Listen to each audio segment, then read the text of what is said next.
My name's Connie Killingsworth, but everybody calls me Granny. I answered it quick. But I became a widow, and then when I went into heart failure, I became homeless. I went through 14 months of really rough trials and tribulations. Last January, I was sleeping in a tent in the snow. I dropped down to 80-something pounds. My doctors didn't expect me to live, and I didn't either. I had been called an animal, literally, so many times that I felt like I was one. When people who are saying they're Christians and they're helping you, when they call you an animal, after a while, I lost my humanity. I felt like an animal. Last Christmas, I didn't get to eat Christmas Eve or the day before. When a church fed in on the corner on Christmas Day, I was the first one in line, knife and fork, saying, "Please hurry up and pray. I'm starving to death." And I was just so grateful that they helped feed us that day. But I walked 6 miles one way to get that meal. Everybody says homeless people are lazy. Well, if you have to get out here and scrap and struggle and fight for every bite of food you put in your mouth, you're not lazy. You're just focused on nothing but survival. You can't worry about the esoterics. It's just basically, how can I stay warm? How can I stay dry? I'm starving.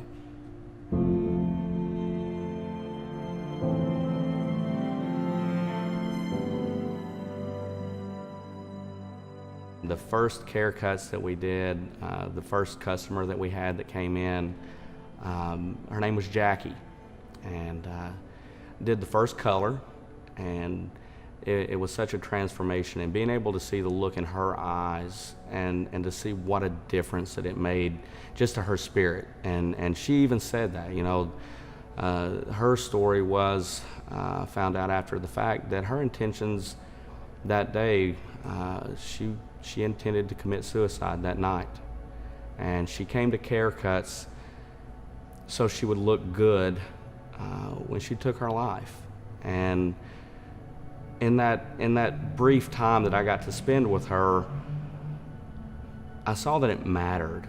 Just taking the time to listen to somebody's story and to hear of their life and to see what an impact it meant. The homeless community, they're used to people preaching at them and lecturing them and things like that.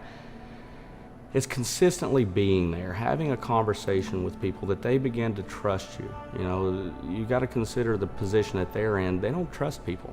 And something I've been studying a lot here lately, in Ephesians 2, you know, the Apostle Paul, we all seem to catch the part in there where he says it's being grace through faith that you were saved, not of your works, so you can't boast. And we all hear that, but we don't hear the parts that were in front of it, behind it. And Paul is saying, remember, you were like this at one time. Remember this. Remember who you were. And it was through grace that God gave you, through faith, that you can't boast about it. Remember who you were, and then treat other people with the same kindness, compassion, mercy, and love that you were given. And that's what we're called to do. When I first started coming, they didn't even have warm water to wash our hair with, but we didn't care. It was just amazing that here was this group that's trying to help us feel better about ourselves and look better. And when they said, "I'm praying for you," they meant it. You could tell that they were real. It makes you feel so wonderful inside. And everyone that you speak to are so kind.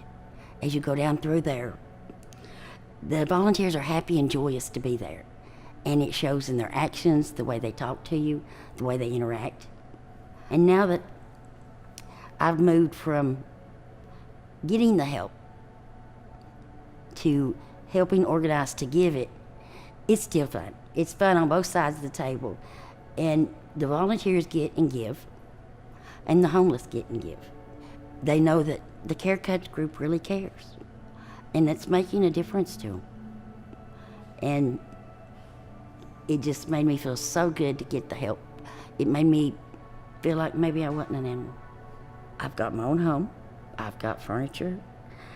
I've got everything that I need. The Lord has He's blessed me so much this year, I can't describe it.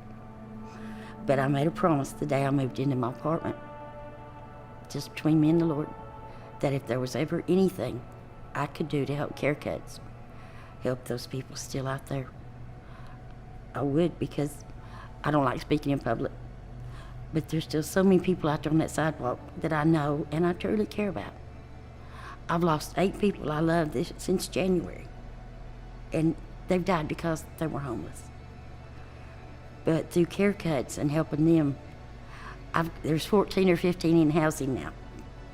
And when I go down the sidewalk, I see their faces are not there because they have homes. And so anything I can do to help Care Cuts, I am.